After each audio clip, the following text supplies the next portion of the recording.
Hey YouTube, how y'all doing today? Give me 1 second. I'm about to go live on Facebook real fast. In 3, 2, 1. Here we go. Hey guys, how y'all doing today? Young activist back here with another video with my brother. And today we have some interesting news that just came out. So reports say that a black woman named Brittany Noble was just fired because of her natural hair. And the quotes from the article of what we read was, they compared our natural hair, the afros we have on our head, to baseball caps. Baseball caps. So that means me walking around right now, rocking my big ton fro. Like wearing a giant baseball. It's like wearing a giant baseball cap. Now that, my friends, is mad offensive. You want to add anything real fast? Yeah, so essentially in May of 2017, she filed a complaint and a lawsuit against the station, which is WJTV 12 in Mississippi, in Jackson, Mississippi, which basically stated that she was targeted and had a numerous incidents of discrimination because of her race or her natural hair. So essentially they said, your natural hair, that beautiful wool you got on your head, we don't like that. Stop showing. Oh, plus the news station said Mississippi viewers needed to see a beauty queen. So white people don't see our luxurious woolly hair as beautiful. That's what that's saying. Not at all. Not at all. But you know who does see our luxurious hair as beautiful? The Most High himself loves what our hair looks like. He loves the fact that it is woolly. And in fact, he has woolly hair himself. But before we go to that, could you please, my friend, go to Songs of Solomon, chapter 1 and verse 5, real fast. I'm going to show you how beautiful it is to be, first of all, black. But on top of that, blackity black. How important it is to be beautiful. Read Songs of Solomon, chapter 1 and verse 5, my friend. Song of Solomon, chapter 1 and verse 5. Bring it out. I am black, but comely. I am black, but what? But comely. What does the word comely mean? Beautiful. It means black and beautiful, pretty, handsome. I am black and attractive.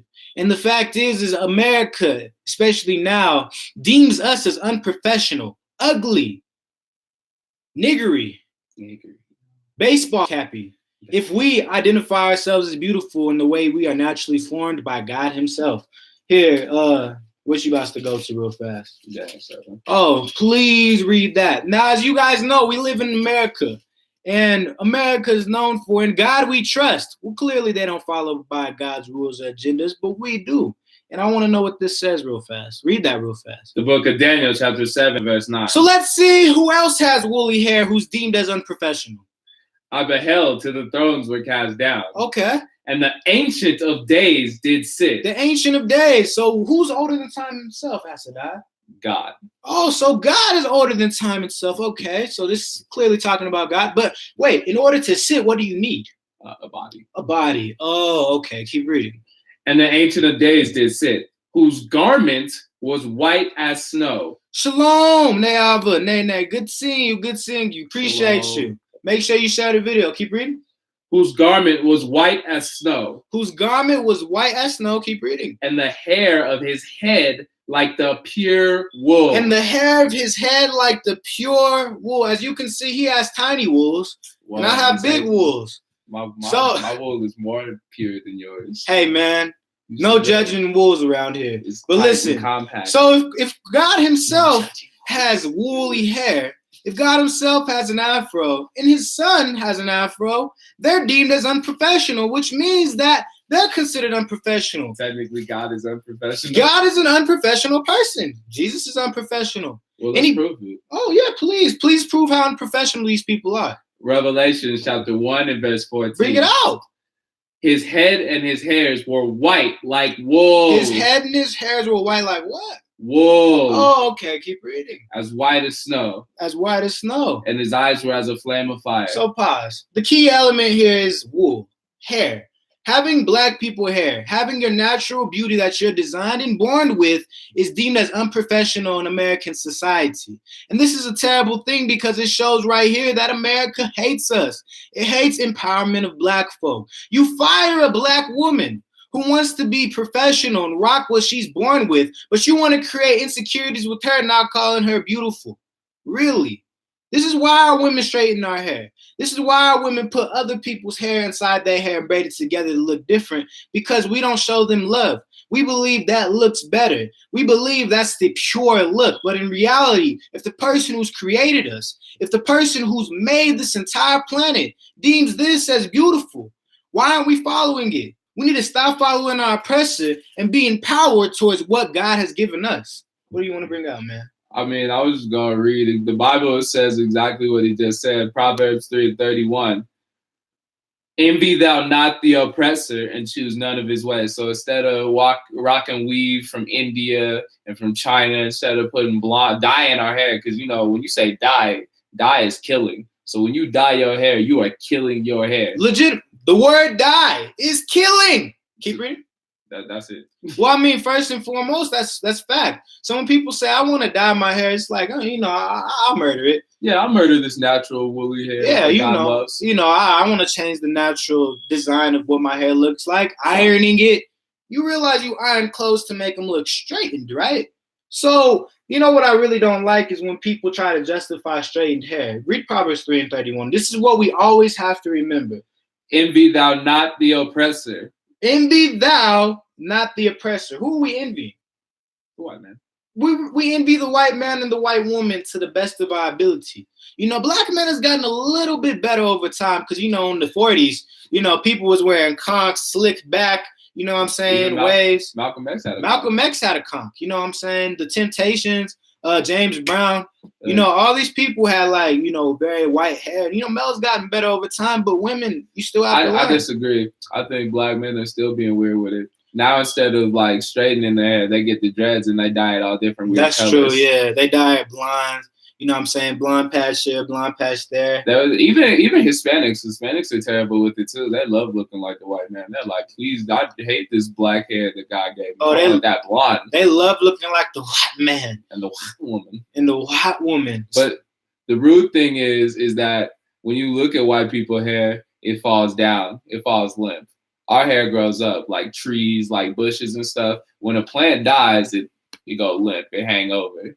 So that's just telling you right there. Our hair is alive. Our hair is growing towards the sun to soak in all those UV rays. We're like living batteries. Man, for real. And then you realize people feel better, look better when they actually take care of their body. Get that tempo real fast. Because you have to see, you know, a lot of us don't really take care of our body, and we look very sickly. We look out of it. You know, if it's due to drug use, if it's due to how we treat our body, our natural hair, you know what I'm saying, or even our skin. Read that real fast. 1 Corinthians chapter 3 and verse 16. Bring that out. Know ye not that ye are the temple of God? So we're temples. Our literal body is built off of the foundation of this world. The way we treat our body is going to be the way how our temple actually looks. All praise, Ron. Shalom. Good seeing you, brother.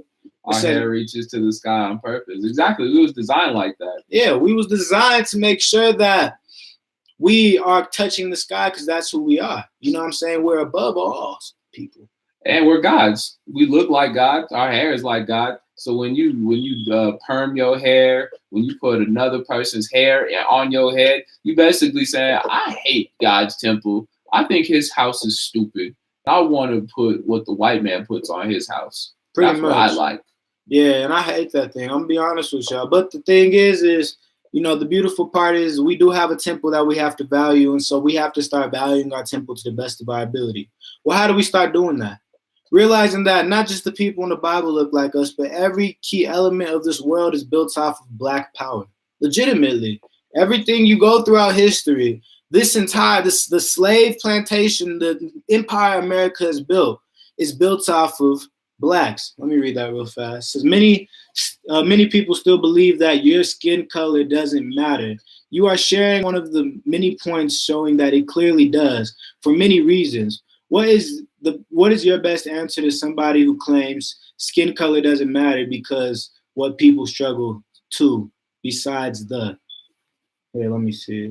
Besides the obvious injustices known by many. Skin color doesn't matter. Tell that to skin cancer. Tell that to the sun. That's a good point. I mean, you know, I definitely understand where you're coming from. See, growing up, especially in Denver, we got a lot of color, quote unquote, color blindness. You know, people always want to signify everything around numbers and you know, the way you operate in your character, but you can't necessarily take away character and your appearance. They work one together. You know, it's really true. I'm gonna just be 100% honest. When you say you're colorblind, the color doesn't matter to you. You're basically saying me being a black man doesn't matter. I love being black. I love my beautiful brown skin. That's the best part. I love my woolly hair. I need a haircut, but I love it. It feels good when I rub it. So like when you're basically saying how I look doesn't matter to you. Yeah, you have to appreciate the melanin I have in my skin. Even the tiny bit I have is way more important. You're a nice golden brown. But the thing is like, you know, that's the thing. Like a lot of people say color doesn't matter. If color didn't matter, Jesus wouldn't be white. Yeah. Like straight up, Jesus would not look white in this world if color didn't matter. If that was the case, if color didn't matter, in every movie you see with the Egyptian movies or Egyptian empires or anything that was actually ruled by blacks, it wouldn't be ruled. It wouldn't have white features in it. The rudest part, if color didn't matter, you wouldn't call us black people. You would call us Israelites of the tribe of Judah. I mean, period. If color didn't matter, you know what I'm saying? We wouldn't be out always having a fight for justice in America, which there would never be justice in America because we live on stolen land. But we have to fight for it. You know, color matters clearly in this world. You identify everything based off of color.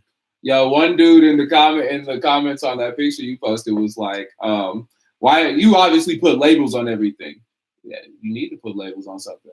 How do I know this is a poisonous steak unless I know that like the colors dictate? Oh yeah, colors on a steak dictate that this snake is poisonous. And you know, I actually learned that off of this show I watched. I'm sure y'all watched it before. It's on Netflix.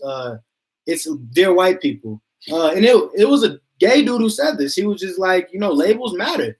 You know, just like he said, for example, for you to understand the difference between a Gatorade bottle and Windex cleaning is the label. You know, to know what type of car you want on this planet, you have to understand what the label says. What if you want to go to a restaurant to go eat out with your family? And but you're allergic to it. Yeah. You need a label that says peanut allergies. You need a label. Labels matter. In order to identify anything on this planet, if you have a preference towards anything, you have to see the label to be able to know what you want. If you want a MacBook, like what we're off of, you have to see the label to be able to purchase that laptop. But when it comes down to it, if you're Caucasian and you say color doesn't matter, you basically saying black people don't matter. You might as well just be a chocolate-covered me. But I'm not going to see the chocolate. You're just going to be me. And you realize the people who really defend that the most is white people. No, because there was the brother yesterday. The brother was like, man, I don't believe in tribalism.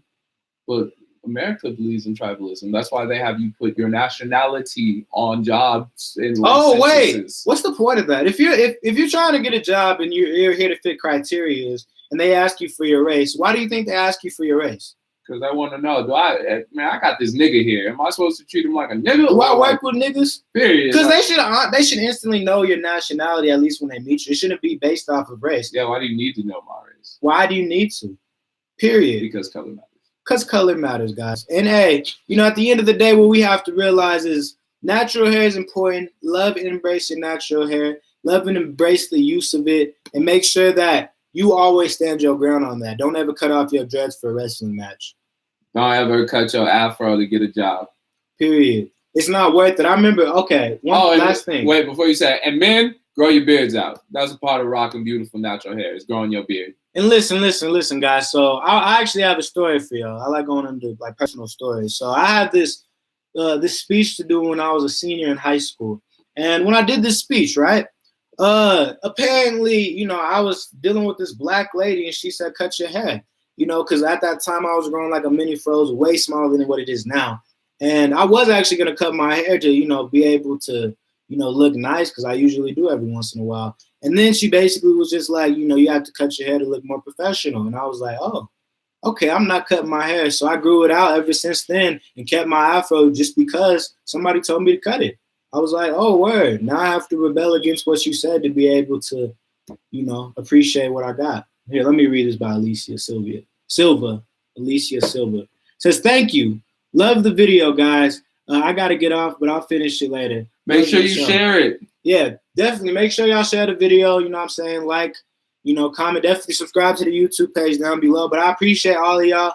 You know what I'm saying? We got to get off here. We got some things to do, you know. But, Hey, I appreciate all of y'all. You want to add anything? Yeah, make sure you guys go subscribe to the YouTube page, like the Facebook page, like the video, share the video. You can follow us on Instagram at Young Activist. Follow him on Twitter at ElijahJudah144. Follow me on Twitter at Hasadai8. And remember, many are called, but few are chosen. Catch y'all later, man. Power to the people. Talk to y'all later.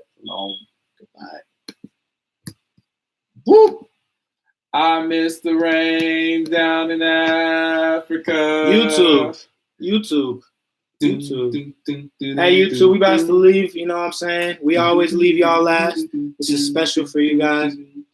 But I don't really know what he's doing right now. That's my gift to them. We're not African. But hey, Israel's technically in Northeast Africa. We are not African. I'm not African. I'm just saying it's on the continent. But hey, guys, I appreciate y'all too. You know what I'm saying? Like, comment, share the video down below. Talk to y'all later. Oh, and watch my last video I just did. I posted probably like an hour ago. And adios, muchachos. Love y'all. Buenos noches. Negro noches.